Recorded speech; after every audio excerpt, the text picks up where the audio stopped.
माँ का मार्ग रोकने का साहस भी कैसे किया तूने? मेरी माँ ने जो मुझे संस्कार सिखाए उसके विपरीत आचरण नहीं करना चाहता मैं। वो भी तब जब मेरा परिवार इतने बड़े संकट से जूझ रहा और मेरी माँ ने इतना महत्वपूर्ण व्रत रखा है, परंतु हम में से कोई भी प्रत्युत्तर नहीं दे रहा। इसका अर्थ ये नहीं समझना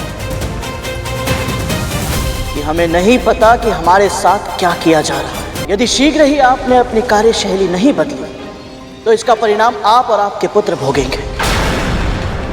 बस एक बार नाग भाई स्वस्थ हो जाए तो उसके बाद बड़ी माँ और उनके पुत्र आपसे आपके हर एक षड्यंत्र का बदला अवश्य लेंगे। स्मरण रहे।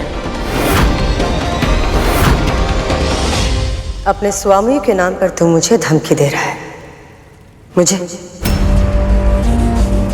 भूल गया तू कि उनकी दृष्टि में तू किस स्थान पर है?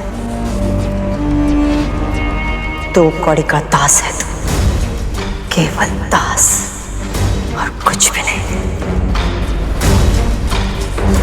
इस संकट के समय में कद्रू और उसके पुत्र तुझे और तेरी मां को एक परिवार समझने के भ्रम में जो जी रहे,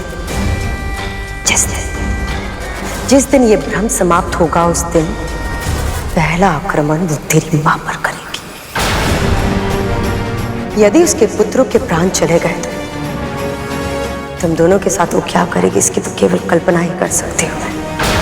पर यदि किसी तरह भी उनके प्राण बच गए तो ये दशा तुम्हारे कारण हुई है, तो तुम दोनों को कष्ट तो भोगना ही है।